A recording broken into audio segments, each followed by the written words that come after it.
Labas, labas, taigi sakiau, papasakosiu, kaip atrodo mano ranka viduje, ką aš mačiau per renginą. Čia nekreipkite dėmesio, pas mane šiandien lovos diena, nes jaučiuosi biški tokia palaužyta. Tai, žodžiu, kaip atrodo ta mano ranka. Taigi turiu dvi plokšteles, vienoje pusėje ir kitoje pusėje.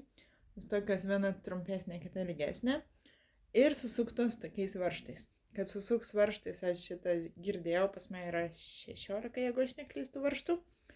Ir aš įsivaizdavau, kad, jie bus tokie mažesni, gražesni, bet ten tikrai jie tokie kaip varžtai, tikrai tokie didoki, sakyčiau. Dar pamačiau taip, kad yra toksai kaip tas kaulas lūžis toksai.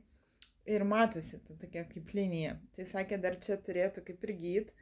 Bet klausimas, kaip čia bus, ar sugis, ar nesugis, ar liks tas toksai, tokia linija. Nežinau net kaip paaiškinti, čia turbūt tas lūžis vadinamas.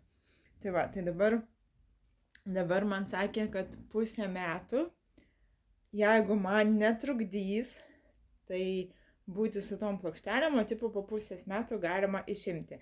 Kiti sako, kad neišimti. Tai va, klausimas, kaip čia bus. Aš kol kas irgi mąstau, kad nenorėčiau dar kartą operacijų ir randų, tai nežinau, ar ten kaip bus su mano tuo gyjimu, bet kol kas kaip ir viskas gerai vyksta. Dar beje, mano šitas nykštys, matot, atsiprašau už nosies traukimą, taigi šitas, matot, juda, o šitas mano nykštys netlieka taip tiksliai šitos funkcijos, ypač kai aš jo nelaikau. Vat, galbūt aš jums iš šono parodysiu. Matot, nelabai jisai lenkėsi. Tai žodžiu, sakė, kad jeigu bus pas mane reabilitacija, galbūt bus mankštos bus ir su mankštų pagalba, atsiprašau. Su mankštų pagalba gali būti, kad ištreniruosimės tai. Aišku, aš dabar pasiėmus iš šitus stresinius kamaliukus irgi minkau ir treniruoju jį, kad jis judėtų, kad būtų darbingas, nes man vis tiek yra reikalingos dvi rankos, ypač artėja verbų sezonas. Nuo sausio mėnesio jau galiu pradėti kurti ir verbas, tai man tikrai rankos abidvi reikalingos ir kad jos veiktų kaip ir anksčiau veikė.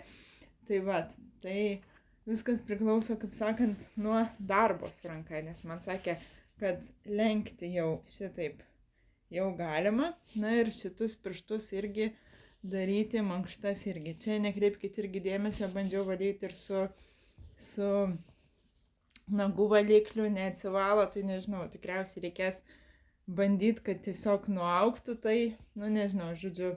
Tai va tokie procesai vyksta su mano ranka. Ir tikiuosi, kad čia bus viskas gerai. Va, jau 18 dieną eisiu pas reabilitologę. Ir tada žiūrėsim, ką jinai ten man paskirs, kokias mankštas, kokius treniruotės rankom. Ir taip va ir gysiu. Tai va tiek.